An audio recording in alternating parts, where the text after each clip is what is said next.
प्यारे बच्चों, स्वागत है आप सभी का।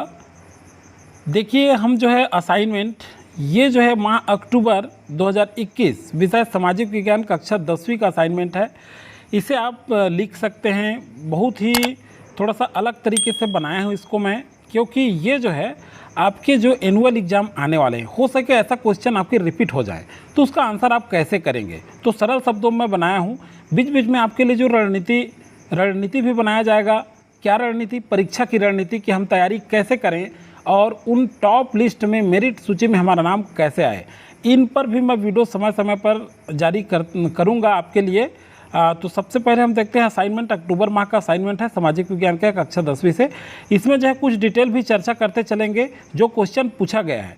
तो देखिए, इसे आप तो लिख लेंगे अभी, और लिखने के साथ साथ आपको पूरा जो है इसे वार्षिक परीक्षा के दृष्टिकोण से भी एक तरह से हमें तैयार करते चलना है। तो वेरी इंपॉर्टेंट है। 4 क्वेश्चन दिए हैं और चारों क्वेश्चन का हल हम लोग करेंगे। चारों क्वेश्चन को प्रोजेक्ट में हमें असाइनमेंट में हमें क्या करना है, लिखना है। तो चलिए देखते हैं। पहला है, मोटे अनाजों के उत्पादन में कमी होने के क्या कारण है, कह रहा है। मोटे अनाज जो होते हैं, तो सबसे पहले तो मोटे अनाज को समझ लेते हैं ये क्या है।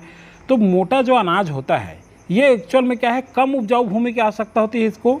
मतलब जो भूमि होता है वो कम उपजाऊ होता है और तो भी वहाँ उगाई जा सकती है, और इसे जल की भी आवश्यकता कम पड़ती है, कम जल की आवश्यकता पड़ती है। तो ये चीज़ें हैं इसके लिए, मोटे अनाज के लिए।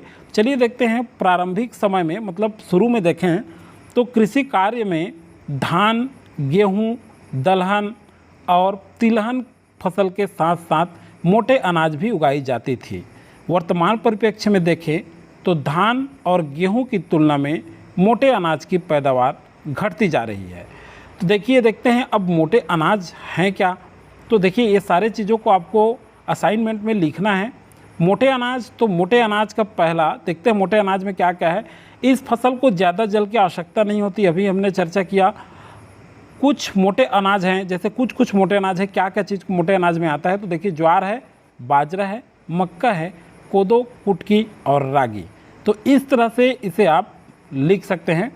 नेक्स्ट देखते हैं इसमें आगे आप, मोटे अनाज के उत्पादन में कमी होने के क्या क्या कारण हैं। तो मोटे अनाज के उत्पादन में कमी के निम्नलिखित कारण हैं। देखिए, पहला कारण देखते हैं, बदलती कृषि नीति ने कृषकों के धान व गेहूं की खेती पर निर्भर बना दिया है। देखिए, बदलती कृषि नीति जो है वो कृषकों के धान व गेहूं की खेती पर निर्भर बना दिया है। कृषकों को, यहाँ को कर लेंगे, कृषकों को नहीं लिखा गया है, को धान व खेती पर निर्भर बना दिया है, जिसके वजह से किसान मोटे अनाजों के उत्पादन पर रुचि नहीं लेते। तो ये पहला कारण था। सेकेंड कारण देखते हैं, धान और गेहूं की खरीदी सरकार द्वारा समर्थन मूल्य पर की जाती है। इसके वजह से कृषक इन्हीं फसलों का उत्पादन करता है। जाहिर सी बात है, आप देखिए, अगर कोई भी फसल है उत्पादन करते हैं, उस पर समर्थन मूल्य पर अगर सरकार खरीदती है तो वो क्या है, समर्थन मूल्य मतलब किसानों को उससे फ़ायदा होता है।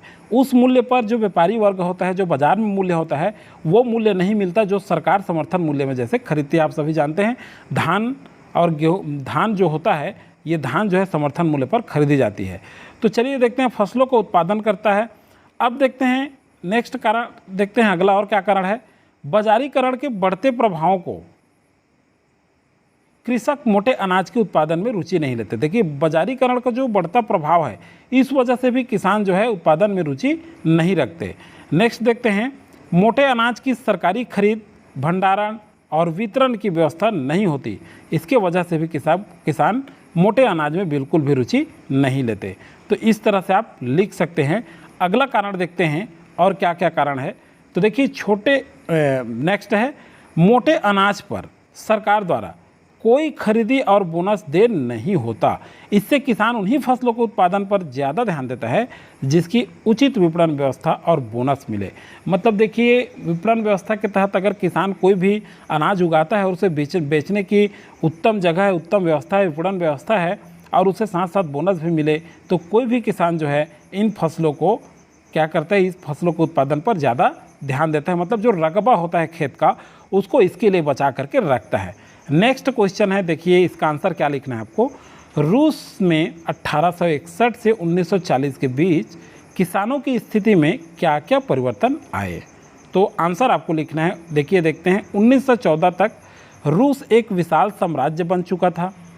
इसमें अलग जातीयता, भाषा और धर्म के लोग निवास करते थे और इस समय यहाँ की सत्ता अभिजात्य भूस्वामियों के हाथ में थी, जिसका नेतृत्व जार निकोलस द्वितीय, मतलब ये निरंकुश शासक था, ब्रैकेट में है, मतलब जार निकोलस शासक जो द्वितीय था वो निरंकुश शासक था, ये जो है यहाँ शासन करता था।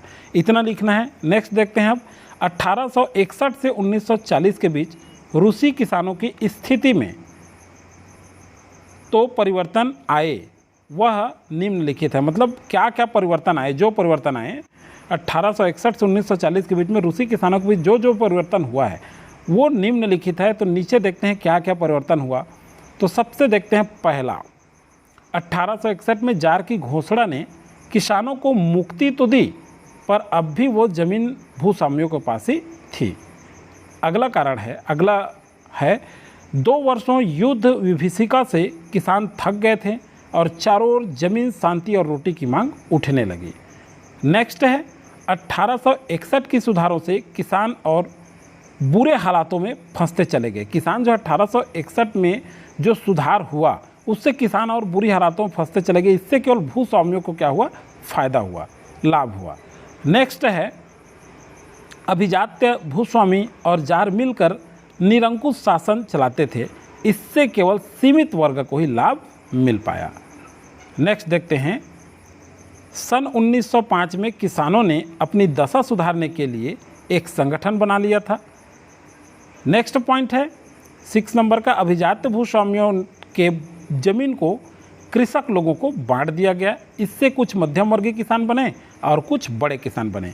तो आगे और बता रहा हूँ मैं इसमें क्या हुआ, आगे चल करके जो है और कहा गया जब किसान लोगों को यह कहा गया आगे जब और सुधार हुआ तो कि आप जो है इस खेती को एक फर्म के रूप में रखिए, क्योंकि हरित क्रांति लाया गया वहाँ पर। हरित क्रांति के तहत ये कहा गया उन्नत बीज और खाद का प्रयोग करने लगे, मशीनीकरण आया कृषि में।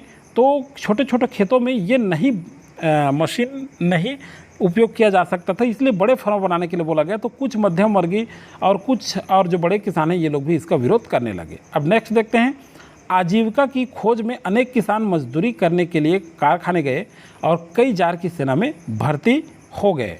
अब देखिए, इससे मजदूर, किसान और सैनिक के बीच संबंध बना रहा। नेक्स्ट है, पूर्व की तुलना में 1940 के आते तक किसानों को काफ़ी सुविधा मिली। अब चलिए नेक्स्ट क्वेश्चन देखते हैं, क्या क्वेश्चन है, उसका आंसर कैसे लिखना है। नेक्स्ट है 3rd नंबर का क्वेश्चन है, ऋण की सुविधा एक ओर हमारी आय बढ़ाने में सहायक होती है, वहीं दूसरी ओर हमें कर्ज के जाल में फंसा देती है। कैसे? अपने आसपास के उदाहरण से समझाइए। तो चलिए देखते हैं। पहले में मैंने उदाहरण दिया है, दूसरे में आप स्वयं लिख सकते हैं। ऋण हमारे वर्तमान की आवश्यकताओं को पूरा करने में मदद करता है। हम ऋण वित्तीय संस्था एवं बैंक से निश्चित समय के लिए लेते हैं और उसे सही समय पर भी हमें चुकाना पड़ता है। इस ऋण का उपयोग अगर हम सही कार्यों के लिए करें तो हम विकास कर सकते हैं और सही समय पर ऋण अपने उपयोग करने के लिए बैंक से लिए गए ठीक समय पर ब्याज सहित मूल राशि को वापस भी कर सकते हैं। इस तरह से ऋण हमारे बहुत सारे कार्यों को भी पूर्ण करने में सहायक होता है। तो चलिए देखते हैं उदाहरण हमने लिया है कि हमारे गांव की समिति से गांव का राम द्वारा 1 वर्ष के लिए ब्याज लिया गया और समिति को सही समय पर वापस भी कर दिया गया। इससे जो है राम का कार्य भी हो गया और उसका विकास भी हो गया। अब नेक्स्ट देखते हैं, यदि ऋण की राशि का सही उपयोग नहीं कर पाए तो उससे होने वाले फायदे भी से हम वंचित हो जाएंगे और मूल राशि के साथ साथ ब्याज की राशि भी जुड़ती चली जाएगी, जिससे हमें आगे भुगतान मूल राशि से ही जुड़े ब्याजों को चुकाने में समस्या होगी और इस तरह से हम ब्याज की जाल में फंसते चले जाएंगे। तो देखिए, कोई भी अगर हम ब्याज लेते हैं और सही समय पर चुका देते हैं तो हमें जो है उतनी समस्या नहीं होती। हमारी जो आवश्यकताएं होती हैं, एक बार और समझ लीजिए आप, हमारी जो आवश्यकताएं होती हैं उसे हम पूरी भी कर लेते हैं और हमारी जो परिवर्तन होता है हमारे उस विकास में, मतलब उस दौरान, तो वो तो होता ही है। और अगर हम ऋण ले लिए हैं और सही समय पर नहीं चुकाएंगे तो मूलधन के ऊपर ब्याज जुड़ेगा, ब्याज के ऊपर और जुड़ते चला जाएगा, मूलधन में ब्याज की राशि जुड़ते चली जाएगी और हम जो है फंसते चले जाएंगे। तो यही कहने का मतलब है कि एक तरफ फ़ायदा भी देती है और एक तरफ जाल में फंसा भी देती है। नेक्स्ट देखते हैं, अगला क्वेश्चन है, मुद्रा किसे कहते हैं?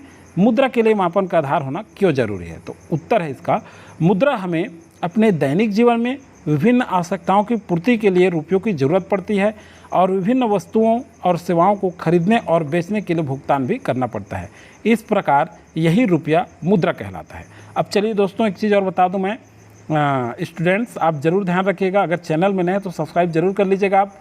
इसमें जो है बीच बीच में आपका मैथ्स का क्लासेस भी होगा, मैथ्स का वीडियो भी बना के डालूंगा आपको, सरल से सरल मेथड में मैं समझाऊंगा, जिससे आपको परीक्षा एग्जाम हाल में जो चीज़ हम करते क्या है, हम रट के जा रहे थे, हमें रटना नहीं है, कॉन्सेप्ट समझना है। हमें क्या करना है, किसी भी सब्जेक्ट का, कोई भी विषय का कॉन्सेप्ट आप समझ जाइए, आप स्वयं लिख सकते हैं, अपने शब्दों में लिखिए, कोई दिक्कत नहीं है। अब चलिए देखते हैं, मुद्रा हमारे लेन देन को सरल बनाती है, यहाँ तक तो हो गया ऊपर में। अब देखिए, मुद्रा हमारे लेन देन को सरल बनाती है। मुद्रा के माध्यम से हमें विभिन्न वस्तुओं को खरीदने में आसान होती है।